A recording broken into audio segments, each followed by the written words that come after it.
జాతి నాది నవ భారత వీర కిశోరనే ఈ భారతి కన్న తల్లి నన్ను పాలన చేసిన పాలవెల్లి ఈ భారత మాతృగర్భమున కోరి జన్మింతు శతకోటి జన్మముల్ ఓ భారత భారతి అందుకొనవమ్మ శత సహస్ర నమస్సుమాంజలి. నేతాజీ పొదుపు సంఘం రజతోత్సవానికి విచ్చేసినటువంటి పెద్దలు,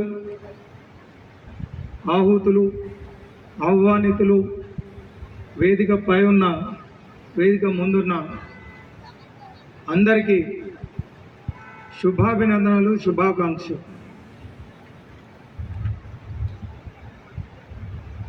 ఏమని చెప్పగలం మన్సన్పల్లి మంచితనం, ఎంతని పొగడగలం మన్సన్పల్లి గొప్పతనం. ఈ మట్టిలో ఉంది సేవాదాన గుణం, ఈ గాలిలో ఉంది మానవతా పరిమళం. ఎంతని చెప్పగలం మన్సన్పల్లి మంచితనం, ఏమని పొగడగలం మన్సన్పల్లి గొప్పతనం. మంచు కన్నా చల్లనైన మనసులు ఎవరికి ఉన్నవి, మంచిని ప్రేమించి పెంచే మమతలెవరివి అంటే ఆ మంచు కన్నా చల్లని మనసులు మాకు ఉన్నాయని చెప్పి ఈరోజు మండే ఎండ కూడా చల్లగా అయిపోయింది. అందుకే మన్సన్పల్లిలో మీటింగ్ అనేసరికి ఆ భగవంతుడు సూర్య భగవానుడు కూడా మనకు చల్లదనాన్ని ఇచ్చిండంటే అది మన మన్సన్పల్లి మంచితనం ప్రకృతి కూడా తెలియజేస్తుంది. మిత్రులారా, నాకు చాలా గర్వంగా సంతోషంగా అనిపిస్తుంది. ఎందుకంటే మాది ఇదే పక్క కందుకూరు జైత్వరం. మా మన్సన్పల్లి ఇంత బాగుందా, ఇంత గొప్పగా గర్వంగా ఈరోజు ఈ ఉత్సవాలు జరుపుకుంటూ ఉంటే నాకు కూర్చున్నప్పుడు చాలా సంతోషంగా ఉంది. చాలా గొప్ప పేరు పెట్టుకున్నారు నేతాజీ. పేరు పెట్టడంలోనే ఔచిత్యం ఉంది. మనకు పిల్లలు పుడితే పేర్లు పెడతాం, చాలా ఆలోచించి పెద్దలతో పేరు పెట్టిస్తాం. ఎందుకంటే ఆ పేరులో కూడా అంత మహత్వం ఉంటుంది. ఇప్పుడు పూజారి దగ్గర పోతే ఆ పేరును చూసి బలం ఎట్లుందని చెప్తాడు. అందుకనే ఆ పింకు, టింకు ఇలాంటి దిగ్మాల పేర్లు మన పెద్దలు పెట్టకపోయే పేర్లలో కూడా చాలా ఆలోచించి పెట్టేటోళ్ళు. అందుకే తల్లి ఆ పిల్లలను ఓదార్చుతుండే. నా కొడుకు జో అచ్యుతానంద జోజో ముకుంద, లాలి పరమానంద రామ గోవింద. టింకు పింకు అని పాటలు పాడేటోళ్ళు కాదు మన పెద్దలు. ఎందుకంటే కొడుకులో జో అచ్యుత నువ్వే శ్రీకృష్ణునిరా, జో అచ్యుతానంద జోజో ముకుంద నువ్వే అచ్యుతునివి, నీవే శ్రీకృష్ణునివి అని ఆ చిన్న పిల్లాన్ని తల్లి మనసు ఆ భావనతో సంకల్పించి ఆ జోలపాటల్లో కూడా అంత దీవెన ఉంటుంది. అందుకే వాడు పెద్దగైన తర్వాత అంత గొప్పోడు కావాలని చెప్పి ఆలోచించి. మరి నేతాజీ అంటే ప్రతి వ్యక్తి భారతీయుడు గర్వపడే పేరు అది. నేతాజీ పేరు చెప్పగానే ఒక పౌరుషం, ఒక శౌర్యం, ఒక ధైర్యం, ఒక సాహసం, ఒక త్యాగం, ఒక దేశభక్తికి ఒక ప్రతీకగా ఉన్నటువంటి నేతాజీ ప్రతి భారతీయుడు గర్వపడే వ్యక్తి. ఆయన పేరు పెట్టినంటే ఈ సంఘం యొక్క ఆశయం, ఉద్దేశ్యం అందులోనే అర్థమవుతుంది మిత్రులారా. అందుకే ఆ త్యాగాల మీద సేవాభావంతో ఏర్పడేటువంటి సంస్థ ఇది నేతాజీ పొదుపు సంఘం. దీని వెనకాల ఉన్నది మామూలు ఒక వ్యక్తిలో ఎవరో కాదు. ఓంకారమే ప్రణవ ప్రకృతి, ఆ పరమాత్మే మన ఫలరసాకృతి. ధర్మం అర్థం కామం మోక్షం, ధర్మం అర్థం కామం మోక్షం, పూలుగా విరిసిన పుణ్య సంస్కృతి. సత్యం జ్ఞానం త్యాగం శీలం, ప్రతిధ్వనించే పంచమ వేదం. ఇది భారత భారతి ఇది ఏ భారత భారతి. ఆ సంస్కార భారతి, ఆ పేరులోనే ఉంది. భారతి అంటే మన తల్లి. ఈ దేశంలో మనకు తల్లి అంటే ఎంత గౌరవం మనందరికీ తెలుసు. అమ్మను నమ్ముకున్నవాడు ఎప్పుడు అపజయం పాలు కాడు. ఎవరిని నమ్మినా మోసపోతామేమో, కానీ తల్లిని నమ్ముకుంటే మాత్రం మోసం అనేది జరగదు. లోకంలో మోసం తెలియనటువంటి వ్యక్తి. అనురాగం ఆత్మీయత కసలు పేరు అమ్మ, ఓర్పునకు అర్పణకు ఆనవాలు అమ్మ.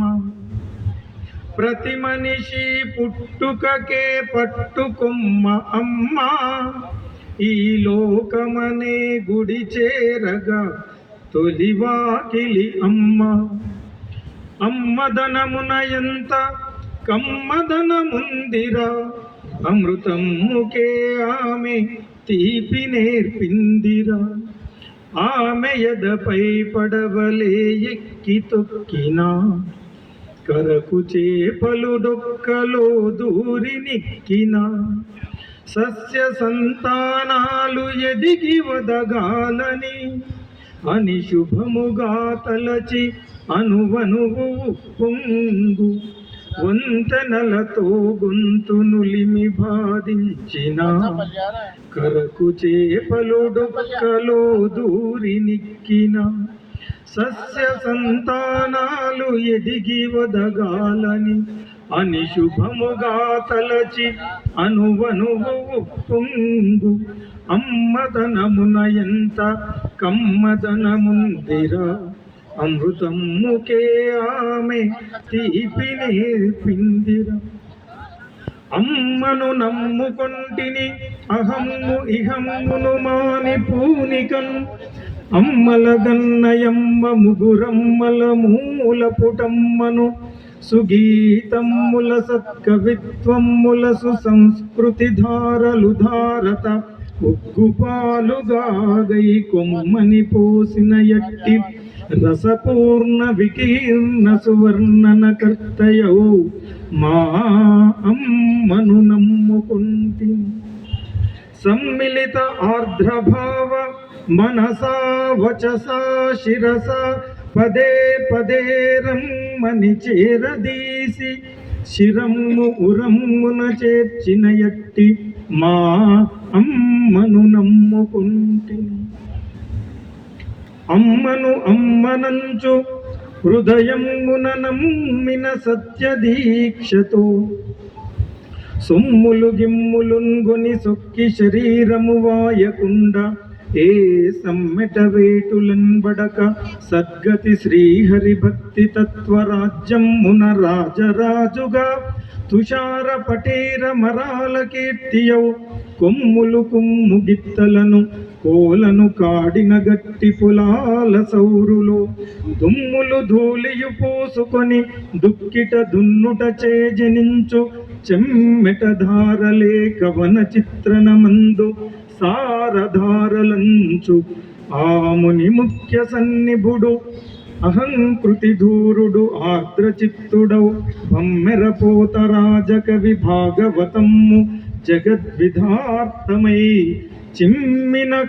చిమ్మిన కాలమున సీతమయోగుని రేఖవోలే, ఏ అమ్మను నమ్ముకొని చేసే అనయమ్ము నయమ్ము ప్రియమ్ము మీర.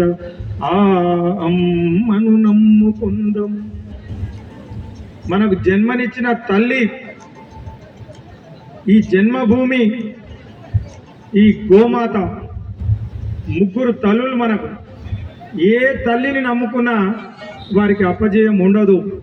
అందుకనే సంస్కార భారతి, సహకార భారతి ఆధ్వర్యంలో ఏర్పడ్డటువంటి ఒక ఉన్నతమైన ఆదర్శాలతో ఏర్పడ్డటువంటి సంస్థ సహకార భారతి. మిత్రులారా, మరి 25 సంవత్సరాలు ఈ సహకార భారతి ఆధ్వర్యంలో నేతాజీ పొదుపు సంఘం మచ్చలేనటువంటి స్వచ్ఛమైన సేవలను అందించి ఈరోజు సగర్వంగా సంతోషంగా ఈరోజు రజతోత్సవాలు జరుపుకుంటూ ఉంది అంటే దాని వెనకాల ఎంతో మంది వారి కృషి, త్యాగం, వారి సేవ ఈరోజు మనం తప్పకుండా గుర్తు చేసుకోవాలి. నాకు ఇందాకే చెప్పిన పెద్దలు కీర్తిశేషులు అలువాల దయానంద్ గౌడ్ గారు ఈ మధ్యనే పరమ పదించారని చెప్పి మనందరికీ తెలుసు. ఆత్మకు చావు అనేది లేదు. దయానంద్ గారి ఆత్మ ఈరోజు ఇక్కడే ఉండి ఎంతో సంతోషిస్తూ ఉంటుంది. మిత్రులారా, స్వర్గంలో నుంచి కూడా చూసి ఇంతకుముందు పెద్దలు చెప్పినట్టు, మా బాలాజీ మిత్రులు చెప్పినట్టు, పుత్రుడు జన్మించినప్పుడే పుత్రోత్సాహం కలుగదు, జనుల పుత్రుని కనుగొని పొగడగా పుత్రోత్సాహం నాడు కలుగురా సుమతి అని నా సంఘం, నా అన్నదమ్ములు, నా సోదరులు ఇంతమంది ఈరోజు సంతోషంగా ఈ ఉత్సవాలు జరుపుకుంటూ ఉన్నారు అంటే ఆ పెద్దలు వాళ్ళు కూడా స్వర్గంలో నుంచి ఈరోజు ఇది చూస్తూ సంతోషపడుతూ ఉంటారు. వారి ఆత్మ కూడా సంతోషం, సద్గతి ప్రాప్తించాలని, మనశ్శాంతి వారికి కలగాలని చెప్పి మనం అందరం మనస్ఫూర్తిగా ఈ సందర్భంగా కోరుకుందాం. మిత్రులారా, మరి పురుషులందు పుణ్య పురుషులు వేరే అన్నట్టు సంఘాలు చాలా ఉంటాయి. అన్ని సంఘాలు ఒకటి కాదు. మరి అన్ని పొదుపు సంఘాలలో మన పొదుపు సంఘం, నేతాజీ పొదుపు సంఘం వేరు. ఎందుకంటే బినా దైన్యైన జీవనం అనాయాస మరణం. ప్రతి ఒక్కరు కోరుకోవాల్సింది జీవితంలో ఏంటంటే ఒకరికి చేయి దాపి అడుక్కునే పరిస్థితి రావద్దు, అలాంటి దైన్యం ఉండొద్దు. బినా దైన్యైన జీవితం అనాయాస మరణం. ఒక్కొక్కడు సంవత్సరాలు బెడ్ మీద పడి పురుగులు పడి వాసన కొట్టి చనిపోతూ ఉంటారు. కాబట్టి చావు ఎట్లా రావాలంటే కళ్ళు మూసుకొని పోవాలి. అలాంటిది అదృష్టం అందరికి దొరకదు. ఇందాక మా మిత్రులు మంచి విషయాలు చెప్పిండు. ప్రపంచంలో 3 దుర్లభాలు ఉంటాయి. అది 84 కోట్ల జీవరాశుల్లో కోటాను కోట్ల జీవరాశులకు ఏ ఒక్కదానికో మనిషిగా పుట్టే అవకాశం దొరుకుతుంది, అంటే మనుష్యత్వం. అట్లా పుట్టిన మనుషులలో, కోటాను కోట్ల మనుషులలో ఒక్కరికి మాత్రమే సద్బుద్ధి కలుగుతుంది, ముముక్షత్వం. అంటే మంచి ఆలోచనలు, మంచి మాటలు వినాలి అనే ఆలోచన కూడా అందరికీ రాదు. ఇప్పుడు కూడా కొందరు అనుకుంటారు ఇంకెందుకు, ఎప్పుడు బంద్ చేస్తారు వీళ్ళు, ఎప్పుడు ఇంటికి పోవాలి. కొందరేమో డబ్బులు ఇచ్చి పోతారు. 25,000 రూపాయలు ఇచ్చి ఒకరోజు 9 గంటల నుంచి రాత్రి 9 గంటల వరకు ఒక మహానుభావుడు వస్తే ఆయన ఏం చెప్తాడో విన్న. ల్యాండ్ మార్క్ ఎడ్యుకేషన్ మీరు సెర్చ్ చేయొచ్చు. స్వామీజీ ఉపన్యాసం ఉన్నది అంటే 100 కిలోమీటర్లు 5 గంటలకు పొద్దున లేచిపోయి అక్కడ కింద కూర్చొని విని, అంటే వినాలనే బుద్ధి కూడా అందరికీ ఉండదు. ఒక దావతులు అంటే చాలా ఇష్టం ఉంటుంది. ఆ దావతులలో కూడా రకరకాలు ఉంటారు మనుషులు. ఒక చనిపోయిందంటే చావుకోతే ఏమొస్తుంది, దినాలకు పోతే మందు దొరుకు, ఇలాంటి దరిద్రమైన ఆలోచనలు చేసే వాళ్ళు కూడా ఉన్నారు. మిత్రులారా, మీకు కూడా తెలిసే ఉంటుంది. అంటే 2 పెళ్ళిళ్ళు వస్తే ఒకటి పప్పనం పెడితే అక్కడ కాదు, ఆ మటన్ ఉన్న దగ్గర పోయి తినాలని. ఆ మటన్ కూడా ఇంట్లో 1/2 కిలో మటన్ తెచ్చుకొని అది అయిపోతే అన్నమని లేచి గిన్నె కూడా మొత్తం తూడ్చి తినేటోళ్ళు. వారి సొంత మిత్రుడు వాళ్ళ బంధువులు పెళ్ళిళ్ళు చేస్తే వాడు పుణ్యానికైతే రాదు కదా. పెళ్లి చేసేటోడు కూడా పైసలు పెట్టి తీసుకొచ్చి వంట చేస్తాడు. మరి తింటే బాగుంటుంది, మంచిగా ఉన్నది పెట్టుకొని తినడానికే భోజనాలు పెడతారు. కానీ భోజనాలు అయిపోయినాక చూడండి, ఒక ఆటో 2-3 ఆటోలు వస్తాయి మనం పారేసింది ఎత్తుకపోవడం. అంటే ఇది ఇలాంటి మనస్తత్వం. అంటే మనదైతే ఒకలాగా, పక్కలదైతే ఒకలాగా. ఈ ఖరాబ్ చేయడం అనేది మన సంస్కృతిలో లేదు. మన పొదుపు సంఘం నేర్పించేదే అది. మరి అందులో మన నేతాజీ సంఘం, మన మంచన్పల్లి, దీనికి ఒక ప్రత్యేకత ఉంది అని మనం ముందు నుంచి చెప్పుకుంటూ ఉన్నాం. ఎవరికి తల వంచక, ఇక్కడ ఎట్లా ఉన్నారు చూడండి, ఒక్కొక్కరిని చూస్తుంటే మనకు అతిరథ మహారథులు ఆ రోజు మనం మహాభారతంలో చూడలేదు కానీ అట్లా కనిపిస్తున్నారు మా తమ్ముళ్ళు అందరు. అంటే మా మంచన్పల్లి ఇంత ఘనంగా జరుపుకుంటుందంటే లోపల సంతోషం అవుతుంది. ఎవ్వరికి తల వంచే అవసరం లేదు. ఎవరి దగ్గర పోయి బతిమిలాడి దండాలు పెట్టి అడుకోవాల్సిన అవసరం లేకుండా, ఎవరికి తల వంచక, ఎవరిని ఆశించక, ఆత్మవిశ్వాసమే ఆయుధంగా ఈరోజు ఆత్మ నిర్భరత అంటాం, తన కాళ్ళ మీద తాను నిలబడడం. మన మంచన్పల్లి గ్రామం ఎవ్వరి దగ్గర పోయి బతిమిలాడే అవసరం లేకుండా మన అవసరాలకు మన ఆపదకు మనమే మనకు సహాయం చేసుకునే విధంగా ఇంత గొప్పగా ఈరోజు నేతాజీ ఈ పొదుపు సంఘాన్ని తీర్చిదిద్దినటువంటి మా సోదరులు అతిరథ మహారథులు గతంలో ఇప్పుడు నడిపిస్తున్నటువంటి పాలక వర్గ ఘనాఘనులు మేరు నగధీరులు. ఇక మా తమ్ముని చూస్తుంటే అక్కడ భీష్మాచార్యుడు కృపాచార్యుడు మహాభారతంలో గుర్తొస్తుంది. ఇట్లాంటి వాళ్ళు మన ఆచార్య కూడా నాకు ఫోన్ చేసిండు. ఇట్లాంటి వ్యక్తులు అంటే ఈరోజు ఇది కలియుగం. ఆ మాట కూడా తమ్ముడు చెప్పిండు. ఒకప్పుడు కృతయుగంలో ధర్మం 4 పాదాల మీద ఉండేది. తర్వాత త్రేతాయుగం వచ్చేసరికి 3 పాదాల మీద ఉంది. ద్వాపర యుగంలో 2 పాదాలు. ఇక ఈ కలియుగంలో ధర్మం ఎట్లా ఉంది అంటే ఒకే ఒక పాదం మీద నడుస్తుందట. అందుకే ఇక్కడ కుట్రలు కుతంత్రాలు మోసము దగ కావో పియో మజకరో ఇవ్వనైనా మందిని ముంచు నువ్వు మంచిగా బతికితే చాలు అనే మెంటాలిటీ పెరిగిపోతుంది. ఇప్పుడు మన ఎవరిని నమ్మాలో ఎవరిని నమ్మొద్దో అయోమయమైన పరిస్థితుల్లో ఉన్నాం. చాలా మోసాలు ఘోరాలు జరుగుతూ ఉన్నాయి మిత్రులారా. చాలామంది మోసపోతూ ఉన్నారు. అలాంటి పరిస్థితిలో మనకు ఎడారిలో వయాసిస్ అంటాం. అట్లాంటి ఈ కలియుగంలో పాపం పెరిగిపోయినటువంటి పరిస్థితి ఎట్లా ఉంది అంటే పూర్వం ధర్మరాజు మహాభారత యుద్ధం అయిపోయిన తర్వాత ఒక కేసు వస్తుంది. ఇద్దరు పంచాయతీ పెట్టుకొని ఆయన దగ్గరకు వస్తారు. ఏం పంచాయతీ అంటే ఆయన ప్లాట్ అమ్ముతాడు. ప్లాట్ అమ్మితే ఒక ఆయన కొట్టాడు. కొని ఇల్లు కడదామని తవ్వుతుంటే లంకె బిందెలు దొరుకుతాయి, బంగారం దొరికితే ఏం చేశాడంటే ఆయన ఇద్దరు కలిసి రాజు దగ్గరకు వస్తారు. వచ్చి ఏమడుగుతారు, ఈ లంకె బిందెలు నేను ప్లాటే కొన్నా, లంకె బిందెలు కొనలేదు నేను, కాబట్టి ఇందులో అనుకోకుండా దొరికినాయి కాబట్టి ఇవి నాకెందుకు, ఈ అర్ధగనం సొమ్ము నాకొద్దు, అదే ఎవరైతే అమ్మినో ఆయనకే ఇచ్చేయండి మహారాజా. ఆమెను ఆయన ఏం చెప్తాడు, నేను అమ్మేసిన అయిపోయింది, అలా నువ్వు చెట్లు పెట్టుకుంటావా, గుంతదోయి బాయిదోయి నీళ్ళు తీసుకుంటావా, అది నీకే, నాకొద్దని ఈయన అంటుంటాడు, నాకొద్దని ఆయన అంటుంటాడు. ఇది విచిత్రంగా అనిపించి ధర్మరాజుకు అర్థం కాక రేపటికి వాయిదా చేస్తున్న కేసు రేపు రాని ఆలోచించి ఏం చేయాలనో చేద్దాం. తెల్లారి వస్తారు ఇద్దరు. తెల్లారి వచ్చి ఏం చెప్తుంటారంటే ఉల్టా చెప్తారు. నిన్ననేమో వద్దొద్దు అన్నారు, ఈరోజేమో నేను ప్లాట్ కొన్నా, నా ప్లాట్లో తొయితే దొరికింది, ఇది నాకే అంటాడు ఆయన. ఈయన అంటాడు అట్లా నీకు ప్లాట్ మాత్రమే అమ్మినా, అది మా తాతల ముత్తాతల సొమ్ము, వాళ్ళు ఎవరో అలా పాతి పెట్టి ఉంటారు, అది నీకు ఎట్లయితుంది, నాకు కావాలని ఈయన ఒకటి. ధర్మరాజుకి అర్థం కాదు. ఇది ఒక్కరోజు ఏమైపోయింది వీళ్ళిద్దరికి, నిన్ననేమో వద్దొద్దని చెప్పిండ్రు, ఇవాళ వచ్చేసరికి ఏమో నాకు కావాలి అంటున్నారని ఆయనకు అర్థం కాదు. ఆ పక్కన మంత్రులు వాళ్ళకుంటే అడుగుతాడు, ఏం సార్ ఇది ఒక్కరోజులో ఇట్లా మారిపోయింది వీళ్ళిద్దరు అంటే, అవును ఇది ఏంటంటే నిన్నటి వరకు ద్వాపర యుగము నడిచింది, కృష్ణ పరమాత్మ ఆయన అవతారాన్ని సమాప్తం చేసిపోయింది కాబట్టి ఈ రోజు నుంచి కలి ప్రభావం మొదలైంది. ఆ కలి పురుషుడు ఆవహించుడు వీళ్ళిద్దరికీ, ఈ కలి ఇట్లనే ఉంటుంది, మొత్తం నాకే కావాలంటారు, నేనే నాకే ఏదైనా ఇట్లా ఉంటుంది వాతావరణం, మనం ఏం చేయలేము. మిత్రులారా, ఇప్పుడు మనం బతుకుతున్నది కలికాలం కాబట్టి ఇంకా ప్రతి ఒక్కరిలో స్వార్థం అనేది పెరిగిపోయింది. స్వార్థము రాగము ద్వేషంతో మనుషులు బతుకుతుంది. ఎవరిని ఏం చేసినా సరే, వాడు ఏమనుకున్నా సరే, ఒకప్పుడు మాటకు ప్రాణం ఇచ్చేటోళ్ళు, ప్రాణం పోయినా పర్వాలేదు కానీ నా మాట తప్పొద్దు అని, అది భారతదేశంలో ఉన్న గొప్పతనం. అందుకే అలెగ్జాండర్ దండయాత్ర చేసినప్పుడు భారతదేశం గొప్పతనం తెలుసుకుంటుంది వాళ్ళ భార్య. భారతదేశం అంటే మాట ఇస్తే ప్రాణం పోయినా సరే వాళ్ళు మాటకు కట్టుబడి ఉంటారు అని పురుషోత్తమునికి వాళ్ళ భార్య వచ్చి రాఖీ కడుతుంది. ఆయన యుద్ధంలో కత్తి తీసి వాడిని చంపాలనుకునేసరికి రాఖీ కనిపిస్తే చంపకుండా వదిలిపెడుతుంది. అంటే అట్లాంటి భారతదేశం ఒకప్పుడు నీతి నిజాయితీ మాటకు కట్టుబడినటువంటి భారతదేశం.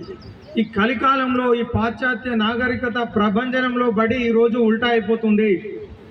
ఒక ఆయన శంషాబాద్ ఎయిర్పోర్ట్లో దిగంగానే ఆడ ఫ్రిడ్జ్ పెట్టిండ్రు, గ్లాస్ పెట్టారు. ఎవరో పుణ్యాత్ములు ఎండాకాలం నీళ్ళు తాపడానికి పెట్టిండ్రని నీళ్ళు తాగడానికి పోతే ఆ గ్లాస్కు గొలుసు పెట్టి కట్టేసి, ఆయనకు విచిత్రం అనిపించింది. విదేశాల నుంచి వచ్చాడు, ఇదేంది ఇక్కడ మంచిగా నీళ్ళు పుణ్యాత్ములు ఎవరో నీళ్ళు పెట్టిండ్రంటే మళ్ళీ ఈ గ్లాస్కు గొలుసు ఎందుకు పెట్టిండ్రు అంటే, ఇక్కడ పుణ్యాత్ములు ఉంటారు, ఇట్లా మా దయానంద్ గౌడ్ లాంటి శ్రీధర్ లాంటి ఇట్లా గొప్ప మా సుదర్శన్ సార్ నిన్న ప్రమాణంగా చేసినారు. అక్కడ కూడా మా బాలరాజు లాంటి నీతి నిజాయితీ రూపాయి కూడా ఎక్కువ తక్కువ అయితే ఆయన ఒప్పుకోడు. అందుకే ఆయన పర్యవేక్షణ అధికారిగా పెట్టిండు. మా తమ్ముడు అయితే సావర్కర్ పేరు పెట్టి ఇంకా మొత్తం వరల్డ్ రికార్డే సృష్టించినటువంటి పక్కన. అట్లా ఇలాంటి మంచి మంచి వ్యక్తులు లేకపోతే ఇంకా ఇప్పుడు వాహనాలు కూడా కొట్టవు. ఇంకా మంచి వ్యక్తులు ఉన్నారు, మనలాంటి వాళ్ళు ఉన్నారు కాబట్టి ఈ కలియుగంలో మనం అంతా బతుకుతున్నాం. కానీ దుర్మార్గులు ఉంటారు. ఎవడో పుణ్యాత్ముడు నీళ్లు తాగనికి పెడితే ఆ నీళ్లు తాగి గ్లాస్ ఎత్తుకపోయేటోళ్ళు ఉంటారు. అందుకనే ఎవడైనా గ్లాస్ ఎత్తుకపోతాడేమని దాన్ని గొలుసు పెట్టి కట్టేస్తాడు. మిత్రులారా, జపాన్ చిన్న దేశం. రెండవ ప్రపంచ యుద్ధంలో హీరోషిమా నాగసాకి మీద అణుబాంబులు వేస్తే సర్వనాశనం అయిపోయింది. ప్రకృతి కూడా పగబడుతుంది, ఎప్పుడు భూకంపాలు వస్తుంటాయి, చాలా నష్టం జరుగుతుంది. అయినప్పటికీ జపాన్ మన తర్వాత అది కొంతకాలంలోనే ప్రపంచంలో టెక్నాలజీలో అగ్రగామిగా తయారైంది. ఎట్లా తయారైంది అంటే ఆ జపాన్లో రెండవ ప్రపంచ యుద్ధం చేసి మొత్తం బాంబులు వేసి సర్వనాశనం చేసిన తర్వాత వాళ్ళు ప్రజలలో ఒక పౌరుషం, ఒక దేశభక్తి వచ్చింది. రాత్రి పగలు నిద్రపోకుండా మనం పనిచేయాలి, మన దేశాన్ని మళ్ళీ గత వైభవం పునర్వైభవాన్ని మన దేశానికి అందించాలని చెప్పి ప్రతి వ్యక్తి దేశంలో ఉన్న ప్రతి ఒక్కరు అనుకోవడం వల్ల జపాన్లో బాత్రూంలో కూడా టైం వేస్ట్ చేయరాళ్ళు. బాత్రూమ్ పోతాం కదా, దొడ్డికి పోతారు కదా, దొడ్డికి 5-10 నిమిషాలు పోతారు. అమెరికాలో అయితే అర్ధ గంట. వాళ్ళకి ఇల్లు కట్టుకుంటే అన్నిటికంటే ముఖ్యమైనది అంటే బాత్రూమ్. ఎందుకంటే రాదు, అది ఉట్టిగా రాదు కాబట్టి ఆడ కూర్చోవాలి, అందులో లైబ్రరీ పెట్టుకుంటారు, పుస్తకాలు పెట్టుకుంటారు, చదువుకుంటే ఇంకా ఎంతోసేపు గడిస్తే తప్ప రాదు. ఎందుకంటే ఆ దరిద్రమైన తిండి వాళ్ళు తినేది ఏంది, మొత్తం చచ్చిపోయిన తిండి తింటారు. ఇప్పుడు సింహం మీకు అందరూ తెలుసు, సింహాన్ని అడవికి రాజు అంటాం. ఎందుకు రాజు అంటారంటే రాజు పాసిపోయింది తింటాడా, చచ్చిపోయింది తింటాడా? తినడు. కాబట్టి సింహం ఆకలితో ఉన్నా సరే అది వేటాడి ఆ ఫ్రెష్గా ఉన్నటువంటి జంతువుని చంపి మాత్రమే తింటుంది. ఆ చచ్చిపోయిన డెడ్ బాడీ తీసుకొచ్చేస్తే తినదు. అందుకనే మనం అదృష్టం, భారతదేశంలో రోజు 2 పూటలు 3 పూటలు వండుకొని వేడి తింటాం. మన అమ్మలకు అంత ఒప్పుకుంది, వాళ్ళు వండి పెడతారు, తిని మనం ఆరోగ్యంగా ఉంటాం. కానీ అక్కడ సంస్కృతి వేరుంటుంది. ఒకరోజు వండుకున్నది, లేకపోతే రెడీమేడ్ బర్గర్లు పిజ్జాలు తీసుకొచ్చి ఫ్రిడ్జ్లలో పెట్టుకొని నెల రోజులు, ఆ నెల రోజుల ముందు చచ్చిపోయిందని తీసుకొస్తారు, అదే ఫ్రిడ్జ్లో పెట్టి అమ్ముతారు, మళ్ళీ ఫ్రిడ్జ్లో పెట్టుకొని తింటారు. అలాంటి అలవాట్ల వల్ల ఏమవుతుందంటే ఆరోగ్యాలు పోతాయి. ఈరోజు 60-70% క్యాన్సర్ పేషెంట్. అక్కడ క్యాన్సర్, మనకు జ్వరం ఎట్లా వస్తుందో అక్కడ క్యాన్సర్ కామన్, అందరికీ క్యాన్సర్. అంటే మన అదృష్టం, మన తాతలు ముత్తాతలు మనకు అట్లాంటి దిక్కుమాల అలవాట్లు చేయలేదు. ఫ్రెష్గా కొత్తిమీర, పుదీనా, అల్లము, ఎల్లిగడ్డ ఇవన్నీ కూడా మన ఆరోగ్యానికి మంచిది. కరోనా వస్తే ప్రపంచం అంతా అతలకుతలం అయిపోయింది, అయినా మన దగ్గర అంత ప్రభావం చూపలేదు. ఎందుకంటే మన అలవాట్లు అట్లా ఉన్నాయి. మన పెద్దలు, మన మునులు, ఋషులు మనకు ఆరోగ్యాన్ని, ఆనందాన్ని అందించినటువంటి అలవాట్లు. కాబట్టి ఆ విధంగా జపాన్లో ఇప్పటికీ బస్సులో కండక్టర్ ఉండడు. ఎందుకంటే ఎక్కిన వాడే ఎక్కడికి పోవాలనో అక్కడ దాంట్లో పైసలు వేసి టికెట్ తీసుకొని కూర్చొని దిగిపోతాం. ఒక్కసారి ఊహించండి, విక్రమార్కుడు సినిమాలో ఎట్లా ఉంటుందో సీను. వాళ్ళ ఇంట్లోకి పోతే రైలు డబ్బాలకి వెళ్ళి ఎత్తుకొచ్చిన అద్దము, ఆ రైళ్ళకి వెళ్ళి తీసుకొచ్చిన కుర్చీలు, బస్ స్టాండ్లకి వెళ్ళి ఎత్తుకొచ్చినాయి, అన్నీ ఎత్తుకొచ్చినాయి ఉంటాయి. పోస్ట్ ఆఫీస్కి వెళ్ళి కూడా ఎత్తుకొచ్చుకుంటున్నాడు పోస్టల్ డబ్బా. అంటే ఎందుకు? ఒకప్పుడేమో నీతి నిజాయితీకి ప్రతీక భారతదేశం, ప్రాణమైనా సరే మాట తప్పొద్దు.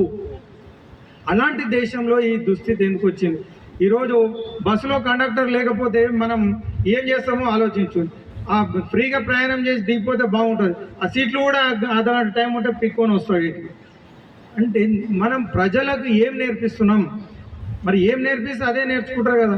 వాడు మోసం చేసిన, వీడు మోసం చేసిన అంటే పుట్టినప్పటి నుంచి తల్లిదండ్రుల నుంచి స్కూళ్ళల్లో నీతిగా నిజాయితీగా ఎట్లా ఉండాలో నేర్పిస్తే అది బాగుపడుతుంది. ఒకప్పుడు అంగట్లో రతనాలు అమ్మినారట ఇచ్చట, అగ్గిపెట్టెలో పట్టు చీరలల్లారట, రాతిలో రాగాలు పలికించినారట, రాగాలతో రాళ్ళు కరిగించినారట. సత్యవాక్ పాలనకు సామ్రాజ్యమును వీడి సతి సుతుల నమ్మేటి హరిచంద్రులున్నారిచ్చట. ఒక పక్షికాహారముగా తన రక్త మాంసాలు కోసి ఇచ్చిన శిబిధాతలున్నారిచ్చట. పితృవాక్ పాలనకు అయోధ్యను వదలి అడవులకు వెళ్ళే రఘురాములున్నారిచ్చట. కైవల్య ప్రాప్తికి కర్మానుసరణకు గీత బోధించే గోవిందులున్నారిచ్చట. ఇట్లాంటి భారతదేశం శాంతి నివాసం, సకల కళానిలయం, సర్వ వేద వేదాంత జ్ఞానతత్వం, సకల శుభకర శ్రీకర మందారం, శ్రీకాంత శ్రీమంత హేమంతం, ఇది మానవ సుందర సువర్ణ భారతం. బంగారం మన గోల్కొండ దగ్గర కూడా ముత్యాలు రత్నాలు, మనం ఇప్పుడు కూరగాయలు ఎట్లయితే అమ్ముకుంటున్నామో, ఒకప్పుడు మన తాతలు ముత్తాతలు మన దేశంలో ముత్యాలు రత్నాలు రాసులు పోసి అమ్మితే దేశాలకు వెళ్ళి వచ్చి ఇక్కడ కొనుక్కొని పోయేటు. అంతటి సిరి సంపదలు భారతదేశంలో ఉన్నాయి మిత్రులారా. 16వ శతాబ్దంలో ఈస్ట్ ఇండియా కంపెనీ భారతదేశానికి రాకముందు ప్రపంచ ఎగుమతులలో 3వ స్థానంలో భారతదేశం ఉండేది. అంటే ప్రపంచం మొత్తం ఎంత ఎగుమతి చేస్తుందో అందులో దాదాపు 3వ వంతు ఎగుమతులు భారతదేశంలో నుంచి జరిగేదంటే అంత రిచెస్ట్ కంట్రీ. అచ్చపు చీకటింట్ల పొరులాడుచునుండ ప్రపంచమెల్లా, నీ పచ్చని తల్లి గుమ్మములపై వెలిగన్ మణిదీపికల్, కనన్ వచ్చిన ఖండ ఖండముల వారికి తీరునట్లుగా బిచ్చము పెట్టే భారత సవిత్రి ప్రియంబున 2 చేతుల. అట్లాంటి సిరి సంపదలు కలిగినటువంటి రత్నగర్భ జగద్గురువు భారతదేశం. ఈరోజు అది పరిస్థితి ఎందుకు మారుతుందో మనం ఆలోచించాలి. మంచితనం ఎందుకు తగ్గిపోతుంది? మోసం దగ ఎందుకు పెరిగిపోతుంది? అడవిలో ఓ పులి వేటగాన్ని తరుముకుంటూ వచ్చిందంట. తరుముకుంటూ వస్తే భయపడి పారిపోయి ఒక చెట్టు ఎక్కి పైకి పోయాడు. చెట్టు పైకి పోయేసరికి పైన ఏముందంటే ఒక పెద్ద ఎలుగుబంట ఉంది, కిందనేమో పులి. కిందికి దిగితే పులి చంపేటట్టుంది, మీద చూస్తే ఎలుగుబంటు అది కూడా చంపేసేటట్టు. వీడు భయంతో ఏం చేసిండు, వణుక్కుంటూ ఆ ఎలుగుబంటును బ్రతిమిలాడాడు, అయ్యా కాపాడు, చంపుతున్నాడు. అదేమనుకుంది, మామూలుగా అయితే చంపుతుంది, వీడు నన్ను శరణు వచ్చిండు కాబట్టి వీడిని కాపాడాలంటే. ఈ దేశంలో జంతువులకు కూడా అంతా ఆ ధర్మాన్ని పాటించేవి జంతువులు. సీతమ్మని ఎత్తుకపోతుంటే జటాయువు కొట్లాడి చచ్చిపోయింది ఒక స్త్రీని, ఒక తల్లిని కాపాడడానికి. అట్లాంటి ధర్మభూమి భారతదేశంలో వీడు పైకి పోయి ఎలుగుబంటిని అడుగుతాడు, అది సరే నువ్వు నన్ను కాపాడమని బతిమలాడుతున్నావు కాబట్టి శరణన్న వాడికి కాపాడే దేశంలో మనం ఉన్నాం, మంచిది, నేను చంప ఉండు అని. ఆ పులి అట్లనే చెట్టు కింద ఉంటుంది, అది ఎంతసేపు అయినా పోదు, రాత్రి అవుతుంది, చీకటి అవుతుంది. వీడు ఎప్పుడైనా దిగుతాడు కదా, దిగినప్పుడు తినాలని అది చూస్తుంది. ఆ మీద ఎలుగుబంటికి నిద్ర వచ్చి అది పండుకుంటుంది, వీడేమో దిగడు, కింద పులి అట్లనే ఉంది. ఈ పులి ఏం చేస్తుంది అంటే కుట్ర చేసి మెల్లగా, అరే నాకు ఆకలి అవుతుంది, నువ్వు ఎట్లా బతకాలి, నువ్వు ఇప్పుడు అది ఎట్లా ఎలుగుబంటి నిద్రపోతుంది, దాన్ని దండమని కిందికి దొబ్బేస్తే దానన్నా తినిపోతానని నువ్వు బతుకుతావు రా. చూడు, వీడిని కాపాడిన ఎలుగుబంటు, వీడు కనింగ్ ఫెలో, ఇదేదో మంచిగానే ఉంది, ఎట్లా నేను బతికితే చాలు అని ఆ ఎలుగుబంటి ఎట్లా నిద్రపోతుంది కానీ దమ్మున దాన్ని దొబ్బుతాడు. దొబ్బగానే అది కింద వచ్చి అది ఆ కింద కొమ్మను పట్టుకొని వేలాడుతుంది. అంటే మనిషి ఎంత కన్నింగ్ అంటే వాడిని కాపాడినోని కూడా మోసం చేసే పరిస్థితిలో ఈరోజు మనుషులు ఉన్నారు. మనం సహాయం చేసిన కూడా శటగోపం పెట్టే పరిస్థితిలో ఉన్నారు. వీడా అని బ్రూటస్ అంటాం కదా, మా బ్రూటస్లు మన దగ్గరనే ఉన్నారు. అంటే వెన్నుపోట్లు కొలిసే మహానుభావులు ఈ దేశంలో ఉంటారు. అంటే అలాంటి పరిస్థితిలో మోసపోవద్దు మా ఊళ్ళో, మా మంచంపల్లిలో ఎవ్వరికి మోసం అనేది తెలియవద్దు. ఆపద వస్తే ఇబ్బంది దగ్గర పోయి అడుక్కోవద్దు. ధైర్యంగా అభిమానంతో వచ్చి మనం సహాయం చేస్తామని, మీ ఇంట్లో పెళ్ళి ఉందా, మీకు ఎవరికైనా బీమారీ అయిందా, దవాఖానకు పైసలు కావాలన్నా మనం ఉన్నామని చెప్పి నేతాజీ సంఘం ఈరోజు 2,82,00,000 రూపాయలతోటి ఈరోజు సంఘం మరి ఇంత గొప్పగా సేవలు అందిస్తూ ఉంది. అంటే అది సంఘము సభ్యుల యొక్క గొప్పతనం. ఎందుకంటే మరి సంఘాన్ని నడపాలంటే ఒక్కొక్క చెమట చుక్క, ఒక్కొక్క నీటి బిందువు సముద్రంగా ఎట్లా మారుతుందో, ఒక్కొక్క రూపాయి మనం జమ చేసినటువంటి 50 రూపాయలు అంటే అవి ఉట్టి వచ్చినాయి, మందిని ముంచినాయి కావు. నాకు తెలుసు మంచంపల్లి అంటే మనంతా ఒకటే ప్రాంతం కాబట్టి ఈ మోసం చేయడం మన ప్రాంతంలో తక్కువ. అది వేరే వాళ్ళకి తెలుసు. బ్రిటిష్ వాడు ఎక్కడెక్కడ ఉన్నాడో వాళ్ళకు నేర్పించాడు మోసము, దగ, కుట్రలు. మన దగ్గర ఏంటంటే కష్టం చేయడం, అమాయకత్వం, కష్టపడి పని చేసుకోవడం అనేది మనకు తెలుసు. కాబట్టి ఆ కష్టపడేటువంటి డబ్బు 50 రూపాయలు మనం జమ చేసుకొని ఈరోజు అది కోట్ల రూపాయలకు పెరిగిపోయింది మిత్రులారా. అందుకే మనం ఎవరితోని కలుస్తున్నాం, మన జీవితం, వ్యక్తి జీవితమైనా, ఒక వ్యవస్థ అయినా, ఒక దేశమైనా, అది బాగుపడాలన్నా చెడిపోవాలన్నా ఎవరితో కలిసి తిరుగుతుంది. అందుకే చిన్నపిల్లలు చెడిపోతారు అంటే వాని ఫ్రెండ్షిప్ ఓ తాగుబోతోనో పాన్పరా, గుట్కా, గంజాయి ఇట్లా వానితో కలిసి అనుకో వీడు కూడా చెడిపోతాడు. అందుకని తల్లిదండ్రులు ఏం చేయాలి? ఎవరితో తిరుగుతున్నాడు ఈ పిల్లగాడు? ఒక మంచి వ్యక్తితో తిరుగుతున్నాడా? ఇప్పుడు దయానంద లాంటి గొప్ప వ్యక్తులతో పోయి కూర్చున్నాడు, మా శ్రీధరు ఇలాంటి, శ్రీకాంత్ ఇలాంటి వ్యక్తులతో తిరుగుతున్నాడు అంటే పర్వాలేదు, వాళ్ళు దీన్ని చెడగొట్టరు. వాళ్ళు ఏం చేసినా వాళ్ళు 10 మందికి సహాయం చేస్తారు, వాళ్ళు మంచి పనులు చేస్తారు అనే తల్లిదండ్రులకు కూడా ఒక నమ్మకం ఎప్పుడు వస్తుంది అంటే మన మీదనే ఉంటుంది. అంబానీ, అదానీ మీ అందరూ తెలుసు, దేశంలో చాలా డబ్బున్న వాళ్ళు. వాళ్ళిద్దరు కలిసిండ్రు అనుకో, ప్లేన్లో పోతున్నారు, ఇద్దరు పక్కపక్కన కూర్చుంటే ఏం మాట్లాడతారు? నేను సింగపూర్లో ఎయిర్పోర్ట్ కడుతున్నా, ఒక 20,000 కోట్ల ప్రాజెక్ట్ అంట. అట్లా నేను దుబాయ్లో ఇంకో పెద్ద ప్రాజెక్ట్ ఉంది, ఫ్లైఓవర్స్ కడుతున్నాను ఆయన. అంటే వాళ్ళు వేరే మాట్లాడుకో, ఇద్దరు తాగుబోతోళ్ళు కలిసిండ్రు అనుకో, అరే ఈడ కళ్ళు దుకాణం ఏడుంది రబ్బా దిగాను, కళ్ళు దుకాణం పక్కనే బీర్ షాప్ ఉంది, నీకు తెలియదా? వానికి ఎప్పుడు అది, ఇప్పుడు ఊరంతా ఓసింత అంటే ఊసులోనికి దోమలసింత ఎట్లనో. కాబట్టి ఏ వ్యక్తులు, ఇద్దరు దరిద్రులు సన్నాసి కలిస్తే బూడిది రాలుతుంది అన్నట్టు అట్లనే ఉంటుంది మిత్రులారా. నేను గతంలో బాలనగర్లో పనిచేసేటప్పుడు అక్కడ చాలా చిన్న గ్రామాలు ఉండేవి, ఎప్పుడు పంచాయతీలు అవుతుండే. నేను ట్రైన్లో పోతే చాలామంది ట్రైన్లో అడుక్కునే వాళ్ళు ఉంటారు. అయితే ఆడ పంచాయతీ పెట్టుకున్నారు. ఏం పంచాయతీ అంటే ఆయన పిల్లనిచ్చి పెళ్లి చేసాడు అల్లుడు, ఆ పంచాయతీ అయితే ఆయన ఏం చెప్తున్నాడు అంటే మాకు వింటుంటే మాకు ఆశ్చర్యం అనిపించింది. అరే నీకు నా బిడ్డనిచ్చి మహబూబ్ నగర్, జడ్చర్ల రాసి ఇచ్చినా కదా? అవును రాసి ఇచ్చిన. మళ్ళీ నువ్వు షాద్నగర్ ఎందుకు వచ్చినావు? వీళ్ళు ఇట్లున్నారు, మొత్తం మహబూబ్ నగర్ ఈయనదే ఉన్నట్టుంది, మహారాజులు రాజులు ఈయన మాట్లాడినట్టు 2 రాసి ఇచ్చినా నీకు అంటూ. మాకు అర్థమైతే పోయి చూస్తే ఏముంది, ట్రైన్లో ఆడుకుతుంటూ ఉంటారు. ఏం రాసి ఇచ్చిండు అంటే మహబూబ్నగర్లో ట్రైన్ ఎక్కితే వాడు మహబూబ్నగర్ నుంచి జడ్చర్ల వరకు ఆడుకొని దిగి మళ్ళీ రిటర్న్ ట్రైన్ ఎక్కి ఆడికి ఆయన అడక తినడం రాసిచ్చింది. అంటే ఎవరికి వాళ్ళకే ఉంటుంది. వాళ్ళు కలిసి అనుకుంటారు, అరే మొన్న శనివారం రోజు వెంకటేశ్వర స్వామి దగ్గర నా స్వామి రంగ ఏం ప్రసాదం పెట్టిర్రా, పొంగలి, స్వీట్లు మస్తు పెట్టిర్రా అంటే పిచ్చోడా నీకు తెలియదు. మన శుక్రవారం నాడు ఆ దర్గా దగ్గరకు పోతే ఏం దొరికింది అనుకుంటున్నావు? మటన్, చికెన్ కూడా పెట్టినాడు. వాళ్ళకి గదే ఆలోచన ఉంటుంది. కాబట్టి అంతకు మించి ఆలోచించారు. అందుకే ఎవరితో కలుస్తున్నాం, అసోసియేషన్ చాలా ఇంపార్టెంట్. పెద్దలు అందుకే చెప్తారు, నీ ఏ వ్యక్తితో కలుస్తున్నావు, ఏం ఆలోచన చేస్తున్నావు, దాన్ని బట్టే నీ జీవితము ముందుకు పోతుంది. సత్సంగత్వే నిస్సంగత్వం. సత్తు సాంగత్యము అంటే మంచి వ్యక్తులతోటి కలవాలి. వాళ్ళ దుర్మార్గంతో మనం పని కట్టుకొని విడిపించుకోవాలి. వాళ్ళు చెడ్డ వ్యక్తి దగ్గర మనం ఉండొద్దు, ఎందుకంటే మనం కూడా చెడగొడతాడు. అందుకే మంచి వ్యక్తులతోటి పని కట్టుకొని మంచి వ్యక్తులతో కలిసి ఉండడం వల్ల మన జీవితాలు కూడా ఉద్ధరించబడతాయి. పనికి మానవతో పాన్పరా, గుట్కా, గంజాయి బ్యాచ్, తాగుబోతులతో తిరిగితే వీడు కూడా అలవాట్లు లేకుండా వస్తాయి.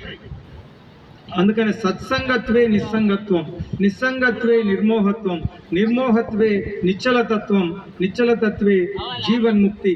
పెద్దలు ఏం చెప్పారంటే నీ జీవితము ఉద్ధరించబడాలంటే దేని మీద ఆధారపడి ఉందంటే నీ దోస్తులు ఎవరో చెప్పు, నీ బంధువులు ఎవరితో ఎక్కువ టైం తిరుగుతున్నావు నువ్వు, అది ఇంపార్టెంట్. కాబట్టి ఇలాంటి ఒక మంచి ఉద్దేశంతో, ఒక దేశభక్తితో, ఒక త్యాగ నిరతితో, సేవాభావంతో నెలకొల్పినటువంటి నేతాజీ పొదుపు సంఘంలో చేరడమే మన జీవితాలు ఉద్ధరించబడతాయి.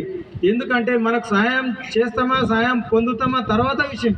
ఇక్కడ ఉన్నటువంటి వాళ్ళు ఎవరు అంటే సేవాభావం, మంచి చేయాలి.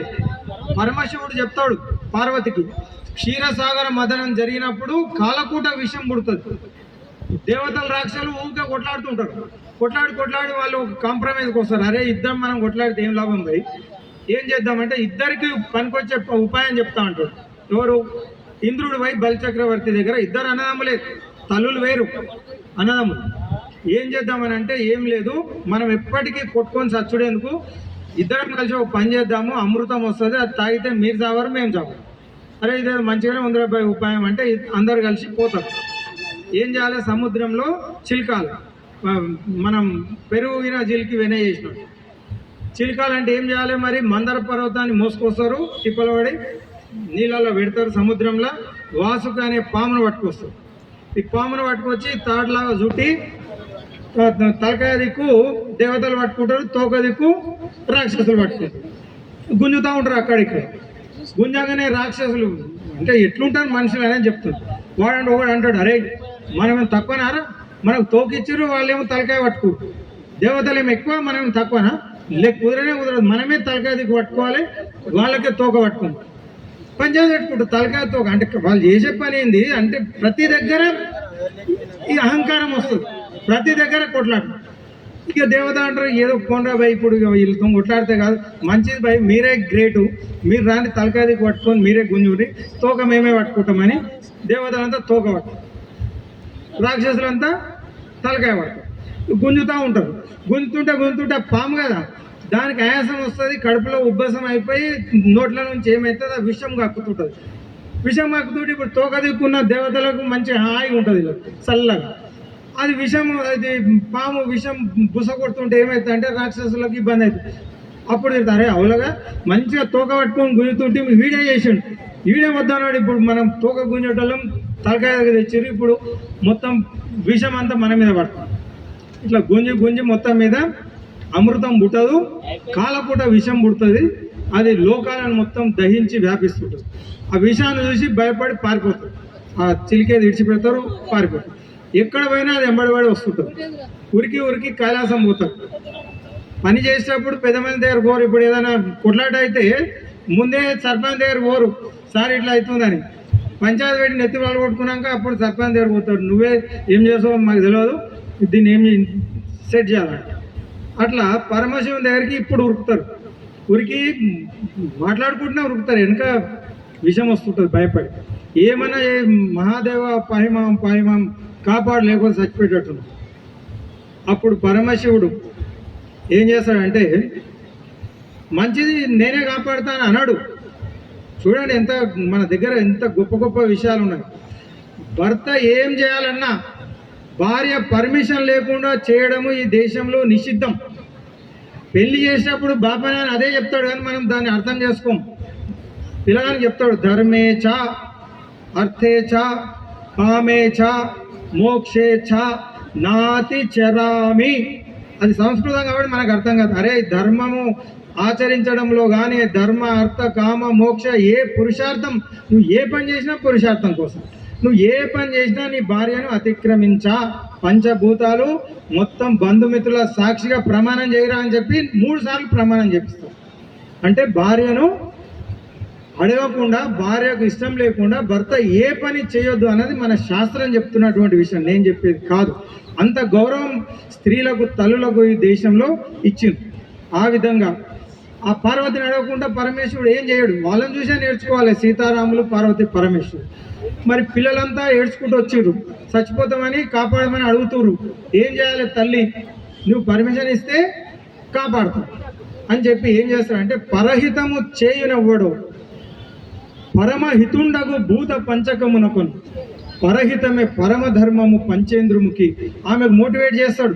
డబ్బున ఎందుకే మనల్ని అడిగిన రావిళ్ళు, ఎవరిని అడిగి చేసి పోనీ ఏమైనా చూసుకొని పో, నువ్వు సపరేట్ ఊకో అని అంటదేమో, ఎంతైనా తల్లి కదా, కోపం ఉంటుంది అని ముందే మోటివేట్ చేసి ఏం చెప్తాడంటే, ఇతరులకు సహాయం చేయాలని ఎవరైతే అనుకుంటారో పంచభూతాలు కూడా వాళ్లకు సహాయం చేస్తాయి, వాళ్ళను ఇష్టపడతాయి పంచభూతాలు.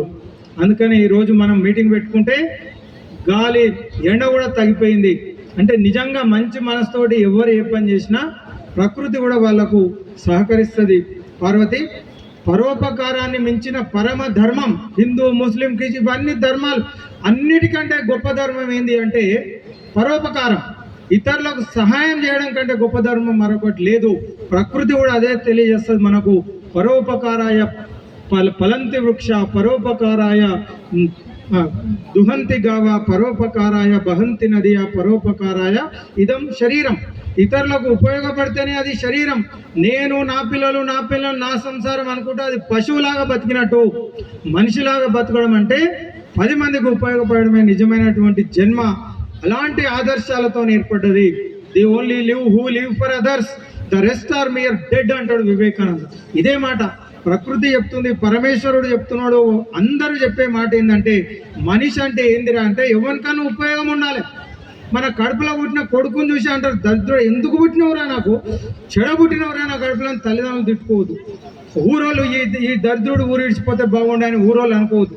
అంటే ప్రతి ఒక్కరిని పీడించేటట్టు కాదు జీవించడం. అంటే పుడితే తల్లిదండ్రులు సంతోషపడాలి, బతికితే సమాజం గర్వపడాలి, చచ్చిపోతే ఏంది అది మన శ్మశానం కూడా కన్నీళ్ళు పెట్టుకుంటే అది నిజమైనటువంటి జీవితం. ఇప్పటికి కూడా ఆయన చనిపోయిన ఆయనను మనం గుర్తు చేసుకుంటూ ఉన్నాం.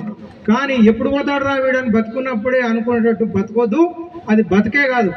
కాబట్టి బతికితే ఎవరికైనా సహాయం చేయాలి, ఏమి ఆశించకుండా సహాయం చేయడం అన్నది గొప్ప విషయం. కాబట్టి అలాంటి సంస్కారం సహాయాన్ని ఇవ్వడానికి మన తల్లి లాంటి సహకార భారతి అంటేనే తల్లి ఎట్లా ఇంతకుముందు చెప్పిన ప్రపంచంలో దుర్మార్గమైన తండ్రులు ఉంటారేమో కానీ తల్లి ఉండదు. పిల్లలు తిండి పెట్టినా పెట్టకపోయినా ఎంత బాధ పెట్టినా ఉన్నదంతా పంచిస్తుంది, పిల్లలు బాగుండాలని ఆశీర్వదిస్తుంది తల్లి. అట్లాంటి సహకార భారతి అంటేనే మనకు తల్లి లాంటిది. కాబట్టి నా సభ్యులు బాగుండాలి, వాళ్ళకి ఏ ఆపద రావద్దు, ఏ కష్టం రావద్దు, వచ్చిన అమ్మలాగా నేను ఆదుకుంటా అని చెప్పి ఆ ఉద్దేశంతో పెట్టిందే సహకార భారతి. మిత్రులారా, ఈరోజు మనం చూస్తూ ఉన్నాం, అప్పులు అందరం చేస్తాం, అప్పులు చేయడం తప్పు కాదు. ఎందుకంటే వెంకటేశ్వర స్వామి అప్పు చేసి పెళ్లి చేసుకున్నాం, అందుకే ఆయనకు వడ్డీ కాసుల వాడ అంటాం. ఆయన క్లోజ్ ఫ్రెండ్ ఎవరంటే కుబేరుడు, అందరికంటే ధనవంతుడు మన కథలలో కుబేరుడు. ఆయన దగ్గర అప్పు తీసుకొచ్చి వెంకటేశ్వర స్వామి పెళ్లి చేసుకున్నాడు. ఇప్పటికీ అసలు కట్టలేదు, వడ్డీలు కడుతున్నాడంట. అందుకే ఆయనకు అంత డబ్బున్నా వైకుంఠం, అది కలియుగ వైకుంఠం అయినప్పటికీ వడ్డీ మాత్రం కడుతుంటాడు. పెళ్లి చేసుకోవడానికి అప్పు చేసుకో. సో పెళ్లికి అప్పు చేయడం తప్పు కాదు. ఆరోగ్యం బాగాలేకపోతే దవాఖానకు పోవడానికి అప్పు చేయడం తప్పు కాదు. కానీ ఆర్భాటాలకు, ఆవేశాలకు, ఎవరికో నా గొప్పతనం చూపించుకోవాలని చెప్పి నక్కను చూసి పులిని చూసి నక్కవాత పెట్టుకున్నట్టు మనం ఆర్భాటాలకు పోయి చాలామంది అప్పుల పాలవుతున్నారు. అది మాత్రం తప్పకుండా తప్పు.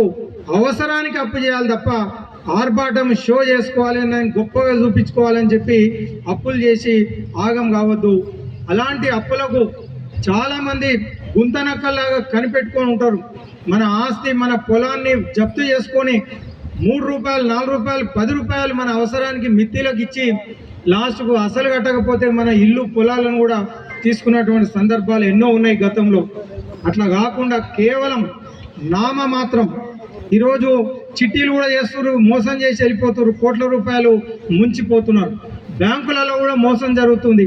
మేనేజర్లు కూడా ఖాతాదారుల డబ్బులు మళ్లించినటువంటి వార్తలు టీవీలలో చూస్తున్నాం.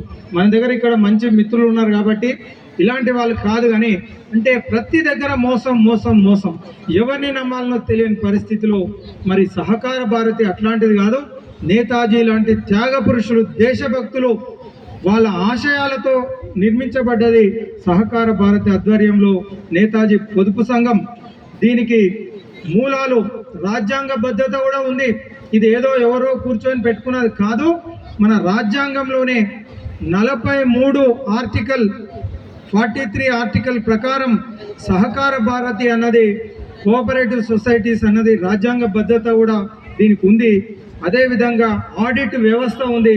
బాలరాజు లాంటి వాళ్ళు నీతి నిజాయితీగా, నిస్వార్థంగా, నిఖచ్చిత కమిట్మెంట్ తోటి వాళ్ళు రూపాయి మనం చూడకున్నా సరే వాళ్ళ చేతిలో పెట్టినాం. డాక్టర్ను నమ్మితే రోగం తక్కువవుతుంది, టీచర్ను నమ్మితే చదువు వస్తుంది, ఇట్లా మనకు తెలియదు కదా ఏం జరుగుతుంది, ఆ లెక్కలు మనకు అర్థం కూడా కావు. కాబట్టి వాళ్ళు మోసం చేయాలనుకుంటే మనం ఏం చేయలేం.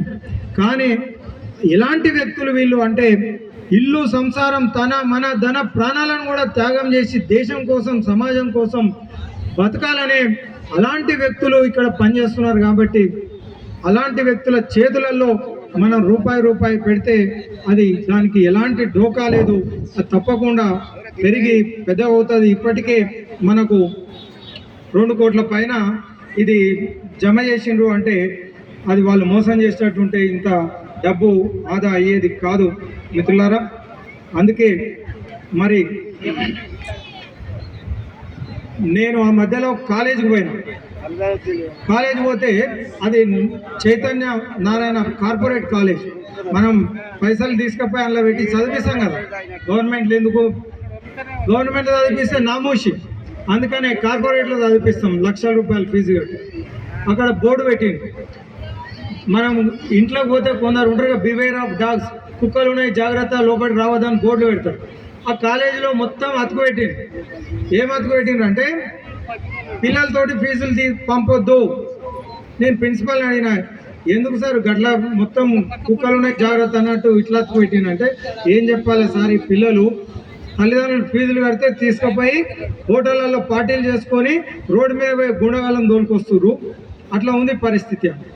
అట్లా ఎట్లుంది అంటే ఒక తల్లి వాళ్ళ కొడుకు వచ్చి అడిగిందంట, అమ్మ మా ఫ్రెండ్ శాంసంగ్ ఫోన్ కొనిచ్చిండు, వాళ్ళ నాయన బర్త్డే అయితే.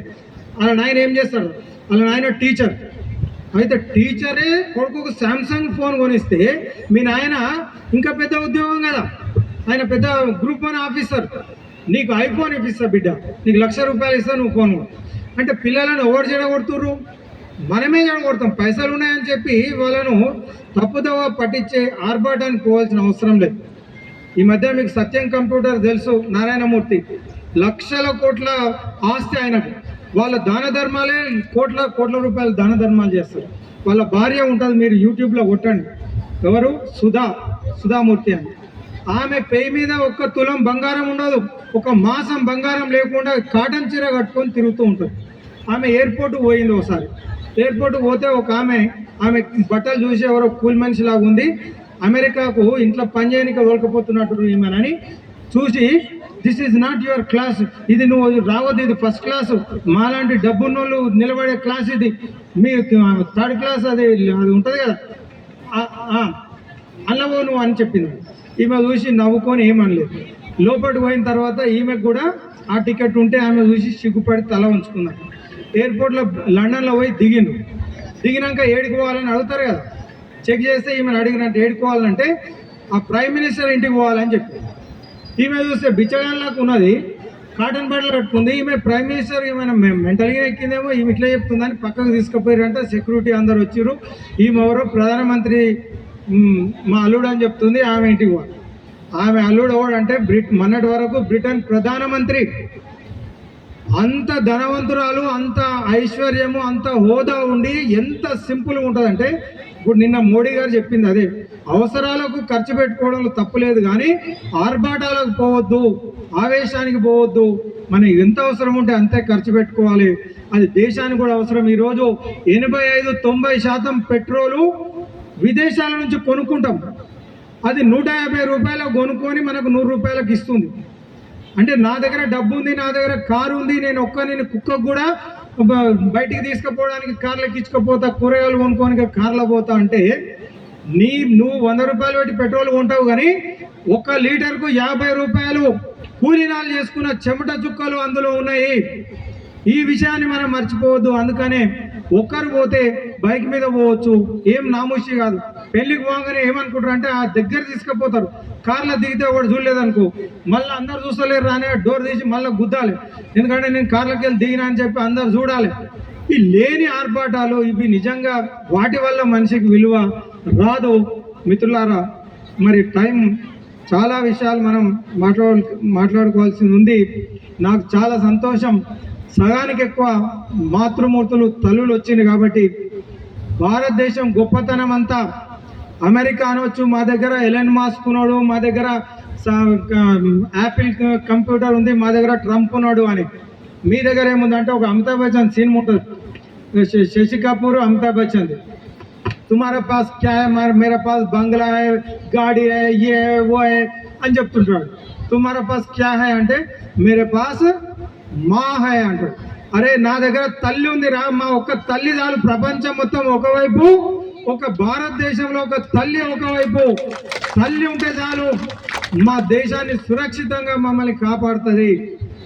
ఆ రోజులలో ప్రపంచమంతా ఆర్థిక సంక్షోభాన్ని ఎదుర్కొంటున్నటువంటి రోజుల్లో కూడా భారతదేశం ఆర్థిక సంక్షోభం నుండి అధిగమించడానికి కారణం ఏంటంటే ఈ దేశంలో ఉన్న తల్లులు, ఈ దేశ సంస్కృతిని కాపాడుతున్నది తల్లులు. భర్త 10,000 సంపాదించిన, 10 లక్షలు సంపాదించిన, 1000 రూపాయలు 2000 పక్కకేయాలనే సంస్కృతి మన తల్లులకే ఉంది. పొదుపు చేసే సంస్కృతి తల్లులకే ఉంది. ఇందాక మన మిత్రులు చెప్పినట్టు మనం చిన్నప్పుడు కూడా మేము కూడా ఇంట్లో ఏముండే గల్లపెట్టే ఉంటుండే, ఆ మట్టితో చేసిన పైసలు జమ చేసుకోవడానికి తల్లిదండ్రులు రూపాయి 2 రూపాయలు 5 రూపాయలు ఇస్తే అది చిన్న పెట్టెలో దాంట్లో వేసి జమ చేసుకునేది. ఎప్పుడైనా అవసరం వస్తే దాన్ని పగలగొట్టుకుని, అంటే పొదుపు చేయడం తల్లులు చిన్నప్పటి నుంచే మనకు నేర్పించేవాళ్ళు. ఈ పొదుపు సంస్కృతి మన రక్తంలో ఉంది. బనీన్లు ఖరాబ్ అయితే అందరికీ తెలుసు, నాకు తెలిసి బనీన్కి చిల్లులు పడితే ఎవరు పారేయరు. ప్రపంచంలో మామూలుగా పాతగా అయితేనే పారేస్తారు, అందుకనే మన రోడ్ల మీద అమ్ముతుంటారు అక్కడ పారేసినవి తీసుకొచ్చి. కానీ మన దగ్గర లోపల బనీను చిల్లులు పడ్డా, బయట అంగి చినిగిపోతే కుట్టించుకుంటాం. పాత బట్టలు కుట్టించుకోవడం ప్రపంచంలో భారతదేశానికి తప్ప ఎవరికి తెలియదు. బనీను చిల్లులు పడితే పారేయకుండా హోలీ పండుగ రోజు పనికొస్తుంది అని చెప్పి దాన్ని ఇంట్లో పెట్టి హోలీ పండుగ రోజు వేసుకొని రంగులు పూసి ఇడిచి పారేస్తాం. అప్పుడు కూడా ఆ హోలీ పండుగలో రంగుల్లో తడిచినా సరే ఆ బనీని తీసుకుపోయి పారేయం. మన అమ్మ ఏం చేస్తా, అరే ఎందుకు పారేస్తున్నావు రా, మజ్జిబట్టలాగా ఇంట్లో మజ్జిబట్టకు పనికొస్తుంది, ఇల్లు చూడడానికి పనికొస్తుంది అంటే ఒక బనీన్ను కూడా మనం ఎంత జాగ్రత్తగా పొదుపుగా ప్రతి వస్తువును సద్వినియోగం చేస్తామో మన భారతీయులకు తెలిసినంత ఎవరికి తెలియదు. చెప్పులు కుట్టించుకోవడం అనేది ఎవరికి ప్రపంచంలో తెలియదు, చినిగిపోతే పారేస్తారు. కానీ మన దగ్గర కుట్టించుకొని మళ్ళీ తొడుక్కుంటాం, బట్టలు తొడుక్కుంటాం. ఇలాంటి సంస్కృతి భారతదేశంలోనే, పొదుపు సంస్కృతి భారతదేశంలోనే ఉంది, మరెక్కడ ఇలాంటిది ఉండదు. ఈ దేశంలో చీమలు కూడా మనకు పొదుపు నేర్పిస్తాయి. ఎండాకాలం చీమలన్నీ ఆహారాన్ని తీసుకుపోయి దాచుకుంటాయి వానకాలం తినాలని చెప్పి. తేనెటీగలు ఒక్కొక్క పువ్వు మీద ఆలి తేనెను తీసుకొని వచ్చి జమ చేస్తాయి. అంటే పొదుపు భారతదేశంలో మన రక్తంలో ఉంది మిత్రులారా. ఆ మధ్య 2 పిల్లలు పోయి జర్మనీలో పోయి చపాతీలు ఆర్డర్ ఇచ్చారు. చపాతీలు ఆర్డర్ ఇస్తే ఆ చపాతీ తెచ్చిపెట్టిండు. వీళ్ళు ఒక చపాతీ తిన్నారు, కడుపు నిండిపోయింది, ఇడిచిపెట్టారు. వెనకాల మన బాలరాజ్ సార్ లాంటి వాళ్ళు కూర్చున్నారు. పోయి బాబు మీరు వేస్ట్ చేస్తున్నారు, అది పారేయొద్దాను. నువ్వు నాకు చెప్పనీకి, నేను పైసలు పెట్టినా నా ఇష్టం, తింటా పారేస్తా. అంటే అట్లా కాదు, నువ్వు తింటే తినాలి, లేకపోతే ఫైన్ వేస్తారు నీకు. ఆయన పోలీసుకు ఫోన్ చేస్తే పోలీసు వాళ్ళు వచ్చిర్రు. అట్లా కాదు బాబు, మీరు తినాలి, ఇడిచిపెట్టవద్దు. ఇదెక్కడ కథ, మా భారతదేశంలో అయితే దావతులలో కూడా పారేస్తాం మేము సగం సగం పెట్టుకొని. మీరు ఎవరు మమ్మల్ని అడుగుతుర్రు అంటే, మన దేశంలో ఒక్క మెతుకు కింద పడితే మన అమ్మమ్మ నాయనమ్మ చెప్పేటోళ్ళు, అరే అన్నం పరబ్రహ్మ స్వరూపం, దాన్ని వేస్ట్ చేయొద్దు. అట్లాంటి భారతదేశం అంటే ఏది మనం వేస్ట్ చేయకుండా మనం పొదుపు అన్నది మన రక్తంలో ఉంది. కాబట్టి ఆ పొదుపు సంస్కృతి భగవద్గీతలో కూడా శ్రీకృష్ణుడు చెప్తాడు, యుక్తాహార విహారస్య యుక్త చేష్టస్య కర్మసు యుక్త స్వప్నావబోధస్య యోగో భవతి దుఃఖ.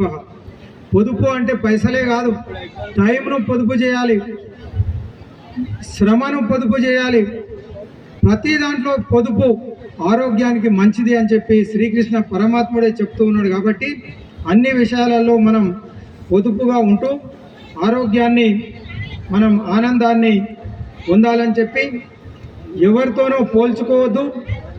మనం బాధ ఎందుకవుతుంది అంటే అసూయ, ఈర్ష్య, అసూయ కలిగినప్పుడు ఇతరులతో పోల్చుకో, ఆయన అట్లెందుకున్నాడు నేను ఇట్లెందుకున్నా అనుకుంటూనే బాధ కలుగుతుంది మిత్రులారా. అలాంటిది పోలిక అనేది లేకుండా సంతోషంగా ఉన్న దాంట్లో తృప్తిగా ఎవడు ఉంటాడో వాడే సంతోషంగా ఉంటాడు. ఇద్దరు రమేష్ రాజేష్ అనే వ్యక్తులు చిన్నప్పటి నుంచి కలిసి చదువుకున్నారు. ఇద్దరికి పోటీ ఉంది, వాడేం చేస్తే ఈయన అదే చేయాలి. ఇద్దరు చదువు అయిపోయింది, రియల్ ఎస్టేట్ స్టార్ట్ చేసిండ్రు, బాగా డబ్బు సంపాదించిండ్రు, ఇల్లు కట్టుకున్నారు, పెళ్లి చేసుకున్నారు, కార్లు కొనుక్కున్నారు. ఒక ఆయన ఏం చేస్తాడో ఇంకొక ఆయన అదే పని చేయాలి. ఇద్దరికి పోటీ ఉంది.